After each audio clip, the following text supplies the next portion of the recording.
സുഹൃത്തുക്കളെ, ഏവർക്കും ശുഭദിനം. ഇന്നലെ രാത്രി ടെൻ്റ് അടിച്ച സ്ഥലമാണ് നമ്മളിപ്പോൾ കാണുന്നത്. ഇന്നലെ രാത്രി എനിക്ക് കൂടുതൽ വീഡിയോ എടുക്കാൻ വേണ്ടി പറ്റിയിരുന്നില്ല. കാരണം ടെൻറ്റിൻ്റെ ഉള്ളിൽ നിന്ന് ലൈറ്റ് അധികം കത്തിക്കണ്ട, ലൈറ്റ് അതായത് ടോർച്ച് അധികം ഞാൻ ഇടണ്ടെന്ന് വെച്ചിട്ടാണ് വീഡിയോ പെട്ടെന്ന് അവസാനിപ്പിച്ചത്. ലൈറ്റ് കുറവും അതുകൊണ്ടാണ്. നല്ലൊരു മുൾക്കാടാണ്, വലിയൊരു കാടാണ്. ഇത് കാരക്കുടി എത്തുന്നതിന് ഒരു 10 കിലോമീറ്റർ ബാക്കിലാണ് ഞാനിപ്പോൾ ടെൻറ്റ് ചെയ്തിരിക്കുന്നത്. ഇനി ഇവിടുന്ന് ഇപ്പോൾ ഞാൻ രാവിലെ, ഇപ്പോൾ സമയം 6 മണിയായി. പക്ഷേ എല്ലാ ദിവസവും രാവിലെ 5:30 ഞാൻ യാത്ര തുടങ്ങാറുണ്ട്. ഇന്ന് പിന്നെ 5:30 പോയിട്ടില്ല. കാരണം ഇനി നമ്മുടെ അടുത്ത ഇത് എന്ന് പറയുന്നത് കാരക്കുടി, ചെട്ടിനാട്, ആത്തൻകുടി, ഈ 3 സ്ഥലങ്ങൾ ഇന്നോ നാളെയോ ചിലപ്പോൾ 2-3 ദിവസം കൊണ്ടെടുത്ത് ഇവിടെ തന്നെ കവർ ചെയ്യേണ്ട പരിപാടിയാണ്. എന്തായാലും ഒരു 8 മണി 9 മണി കഴിയാണ്ട് ഇനിയിപ്പോൾ ഇന്നത്തെ ആദ്യത്തെ പരിപാടി കാരക്കുടിയിലുള്ള 1000 ജനലിലുള്ള ഒരു വാതിലുണ്ട്, അത് കാണാൻ പോവുകയാണ്. എന്തായാലും 9 മണിക്കേ തുറക്കൂ അത് എന്നാണ് തോന്നുന്നത്. ഞാൻ നെറ്റ് ചെക്ക് ചെയ്തു, പക്ഷേ അതിൻ്റെ വിവരമൊന്നും കറക്റ്റ് കിട്ടിയിട്ടില്ല. എന്തായാലും എല്ലാ ദിവസവും രാവിലെ 5:30 എണീക്കുന്നതുകൊണ്ട് 5:30 എണീച്ചു. ഇനിയിപ്പോൾ എന്തായാലും ഞാൻ ഇതിൻ്റെ കാഴ്ചകൾ, ഞാൻ ടെൻ്റ് അടിച്ച സ്ഥലവും എങ്ങനെയുള്ള സ്ഥലത്താണ് ടെൻ്റ് അടിച്ച് എന്നുള്ള കാഴ്ചകളൊക്കെ കാണിച്ചു തരാം സുഹൃത്തുക്കൾക്ക്. എന്നിട്ട് കുറച്ച് കഴിഞ്ഞിട്ട് മാത്രമേ ഇവിടുന്ന് പുറപ്പെടുള്ളൂ. ഓക്കെ, ഇതാണ് ടെൻ്റ് അടിച്ച സ്ഥലം. ഞാൻ കവറൊന്നും രാത്രി ഇട്ടിരുന്നില്ല. കാരണം ഈ ഒരു കാട്ടിൽ നല്ല തണുപ്പ് കിടക്കുന്നതിൻ്റെ സുഖമൊന്നും വേറെ വൈബാണ്. ഇതൊക്കെ മുള്ളാണ്, മുൾക്കാടാണ്. അപ്പോൾ ഇതൊക്കെ ഇവിടെയൊക്കെ മുള്ള് വീണ് കിടപ്പുണ്ട്. എൻ്റെ ചെരുപ്പിൻ്റെ അടിയിലൊക്കെ ധാരാളം മുള്ളുണ്ട്. ഞാൻ സൈക്കിൾ അങ്ങ് ദൂരെയാണ് വെച്ചത്, അത് കാണിച്ചു തരാം. ഞാൻ എന്നിട്ട് ഇന്നലെ ഇവിടെ ഈ ഒരു ഭാഗം കാലിനെ കൊണ്ട് കുറച്ച് വൃത്തിയാക്കി അങ്ങനെയാണ് ഇവിടെ ടെൻ്റ് അടിച്ചത്. ധാരാളം കാടില്ലാണ്. രാത്രി പന്നീൻ്റെയൊക്കെ ഒച്ചപ്പാടൊക്കെ കേട്ടിന്. പിന്നെ നമുക്ക് ഞാനൊന്നും അധികം മൈൻഡ് ചെയ്യാറില്ല. ഇത് നമ്മുടെ മുള്ളിൻ്റെ സാധനം, വലിയ കാടാണ്. മയിലിൻ്റെ ഒച്ച രാവിലെ കേൾക്കാൻ തുടങ്ങി. ഇത് നമ്മുടെ ഹൈവേ. ഇത് ഏകദേശം ഒരു റോട്ടിൽ നിന്ന് 100 മീറ്റർ ഇത് അവിടെയാണ് റോഡ്. അതിൻ്റെ അടുത്താണ് ഞാൻ സൈക്കിൾ വെച്ചത്. അത് നമുക്ക് പോകുമ്പോൾ കാണിക്കാം. സൈക്കിളിൽ വെച്ച് ലോക്കാക്കിയത്. റോഡിൽ നിന്ന് ഏകദേശം ഒരു 100 മീറ്റർ മാറിയിട്ടാണ് ഈ ഒരു കാടുള്ളത്. ഞാനിവിടെ ഈ ഒരു മരത്തിനാണ് സൈക്കിൾ ലോക്ക് ചെയ്തത്. ഇവിടെ വെച്ചെടുത്തും മുള്ളുണ്ട്. ഇനിയിപ്പോൾ നോക്കണം എന്താ അവസ്ഥ എന്നുള്ളത്. ഞാൻ ഷോൾഡറിൽ എടുത്തുകൊണ്ടെന്ന് തന്നെയാണ്. പക്ഷെ എങ്കിലും വെക്കുന്ന സമയത്ത് കയറിയനൊന്നും അറിയത്തില്ല. നോക്കട്ടെ. ഞാനിപ്പോൾ കാരക്കുടി എത്തി. കാരക്കുടിയിലെ വഴിയോരങ്ങളിൽ കൂടി ഇങ്ങനെ സൈക്കിളെടുത്ത് പോവുകയാണ്. എവിടെ നോക്കിയാലും വ്യത്യസ്ത തരത്തിലുള്ള വലിയ നല്ല അടിപൊളി വീടുകൾ മാത്രമാണ് കാണാൻ സാധിക്കുന്നത്. ഒരു കിടു അനുഭവം തന്നെയാണ്. റോഡിൻ്റെ ഇരു സൈഡും പഴയകാല പ്രൗഢിയോട് കൂടിയുള്ള വീടുകൾ. അതിൻ്റെ ഇടയിലൊക്കെ പുതിയ തരത്തിലുള്ള വീടുകളൊക്കെ ഉണ്ട്.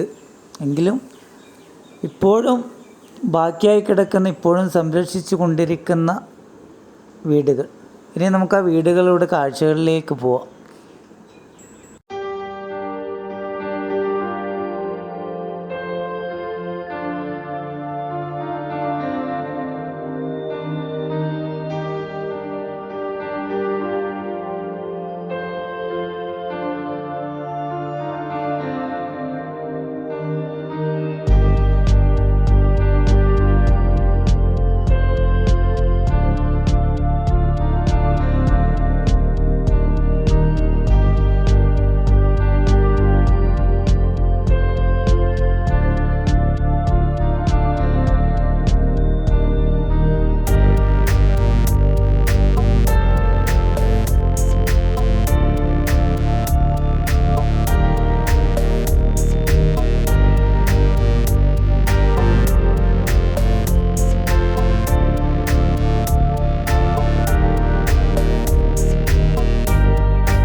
എന്ത് ഭംഗിയാണെന്നോ സുഹൃത്തുക്കളെ, ഓരോ വീടുകളും എല്ലാം വ്യത്യസ്ത തരത്തിലുള്ള മോഡലുകളാണ്, ഒന്നും പറയാനില്ല.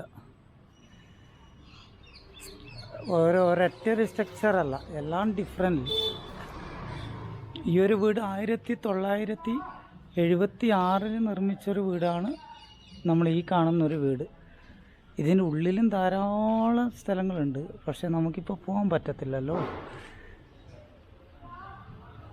വലിയൊരു വീട്. ഇവിടെ ആരെങ്കിലും ഉണ്ടെങ്കിൽ ജസ്റ്റ് അതിൻ്റെ ഉൾക്കാഴ്ചകൾ ഷെയർ ചെയ്യാൻ പറ്റുമോയെന്നൊന്ന് ചോദിക്കാമായിരുന്നു.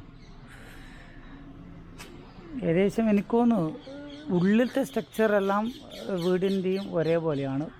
പുറമേ നിന്നുള്ള ഡിസൈൻസിൽ മാത്രമാണ് ഡിഫറൻ്റ്ലി വന്നിരിക്കുന്നത്. കാരണം ഇവരെ ആ ഒരു ഇതുമായിട്ട് ബന്ധപ്പെട്ടിട്ടുള്ള ആ ഒരു സ്ട്രക്ചറാണ് എല്ലാ വീടിൻ്റെയും ഉൾവശങ്ങളിലുള്ളത്. ശരിക്കും അടിത്തറയായിട്ട് വരുന്നത് ഈ ഒരു കല്ലാണ്. ഈ വലിയ ഒറ്റ സ്ട്രക്ചർ കല്ലാണ്, വലിയ കല്ലാണ് ഇവർ ഏറ്റവും അടിയിലായിട്ട് വെച്ചിരിക്കുന്നത്. അതിൻ്റെ മുകളിലാണ് മറ്റു വർക്കുകളൊക്കെ. അത് ഞാനിപ്പോൾ ഈ ഒരു വീട് തന്നെ നമുക്ക് കാണിച്ചു തരാം. അതായത് ഇതിൻ്റെ ഇഷ്ടികയും ഇഷ്ടിക തന്നെ കേട്ടോ, കൂടുതൽ വരുന്നത് ഇഷ്ടികകൾ തന്നെയാണ്. ഞാനിപ്പോൾ അവിടുന്ന് ഒരാളോട് സംസാരിച്ചു. അപ്പോൾ അവർ ഈ വീട്ടിൻ്റെ ഉള്ളിലേക്ക് അങ്ങനെ ഒരു അനുമതി ഇല്ലയെന്ന്, ഞാൻ വെറുതെ ചോദിച്ചാണ്, ഇല്ലയെന്ന് പറഞ്ഞു. പിന്നെ എന്തായാലും നമുക്ക് അടുത്ത സ്ട്രീറ്റിലേക്ക് പോവാം. മൊത്തം ഇങ്ങനെയുള്ള വീടുകളേ ഉള്ളൂ. മറ്റൊരു വീടിൻ്റെ ഒരു സ്ട്രക്ചറാണിത്. നമ്മൾ നേരത്തെ കണ്ടത് വേറെ ഒരു ടൈപ്പ് വീടാണ്, ഇത് വേറെ ഒരു സ്റ്റൈല് വീട്. വളരെ പ്രൗഢിയോട് കൂടിയുള്ള വീടുകൾ തന്നെ എല്ലാം. അടിത്തറ ഇവിടുത്തെ പ്രത്യേകത കാണുന്നത് നല്ല ഹൈറ്റ് ഉണ്ട് കേട്ടോ. എല്ലാ വീടുകൾക്കും അടിത്തറ നല്ല ഹൈറ്റ് ഉണ്ട്.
നിർമ്മിച്ച ഒരു വീടാണ് നമ്മളിപ്പോൾ ഈ കാണുന്നത്.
സുഹൃത്തുക്കളെ, ഇതാണ് കാത്തക്കുടിയിലെ 1000 ജനലുള്ള വീട്. ഇതിൻ്റെ ഉള്ളിലേക്ക് നമുക്ക് പ്രവേശനമില്ല. പൊതുവെ ഒരു വീട്ടിലും പ്രവേശനമില്ല, പക്ഷെ നമുക്ക് ഒരു വീട്ടിൽ പോവാം. അത് നമ്മുടെ ആത്തൻകുടിയിലുള്ള ഒരു പെരിയ വീട് എന്ന് പറയുന്ന ഒരു വീടാണ്. അതിൻ്റെ ഉള്ളിലേക്ക് നമുക്ക് പ്രവേശനം ഉണ്ട്. അത് നമ്മൾ ആത്തൻകുടി സീരീസിൽ നമുക്കത് കാണാൻ വേണ്ടി പറ്റും. എത്ര വലിയ വീടാണെന്നോ. ഞാൻ ഒരു സൈഡിൽ നിന്ന് തുടങ്ങിയിട്ട് ഞാൻ ഇതിൻ്റെ ഇങ്ങേ സൈഡ് എത്തി. ഇതിൽ തന്നെ കുറേ വാതിലുകളുണ്ട്. കുറേ വാതിലുകൾ പല വഴികൾ കൂടി, ഏക്കർ കണക്കിനുള്ള സ്ഥലം. ഇതിൻ്റെ ഉള്ളിൽ എന്തായിരിക്കും അവസ്ഥ, ചിന്തിക്കാൻ പോലും പ്രയാസമാണ്. ആ ഒരു കാലഘട്ടത്ത് ഒന്നും പറയാനില്ല സുഹൃത്തുക്കളെ, ഒന്നും പറയാനില്ല. ആ ഒരു കാലഘട്ടത്തെ പ്രമാണിമാരുടെ വീടുകൾ ഈ കാലഘട്ടത്തും അതെ. അപ്പോൾ സുഹൃത്തുക്കളെ, നമുക്ക് ഈ ഒരു കാഴ്ച കൂടി കണ്ടിട്ട് നമുക്ക് തൽക്കാല കാരക്കോടിയോട് വിട പറയാം. ഇനി ആത്തൻകുടിയിലേക്ക്. ആത്തൻകുടിയിലാണ് നമ്മുടെ പാലസ്, പിന്നെ കൂടാതെ പെരിയ വീട്, ഇവയൊക്കെ ഉള്ളത്. അവയൊക്കെ നമുക്ക് കാണാം, അതിൻ്റെ കാഴ്ചകൾ ഷെയർ ചെയ്യാം. ഞാൻ ഈ വരുന്ന വഴി 1-2 വീടുകളിലൊക്കെ ചോദിച്ചിനായിരുന്നു, പക്ഷേ ഒന്നും ആരും ഉള്ളിലേക്ക് അനുമതി ഇല്ല. അതുകൊണ്ട് പിന്നെ നമുക്ക് വെറുതെ ചോദിച്ചാണ് എങ്കിലും. അപ്പോൾ നമുക്ക് തൽക്കാലം ഈ വീടോടുകൂടി പറഞ്ഞിട്ട് ഇനി ആത്തൻകുടിയിലേക്ക്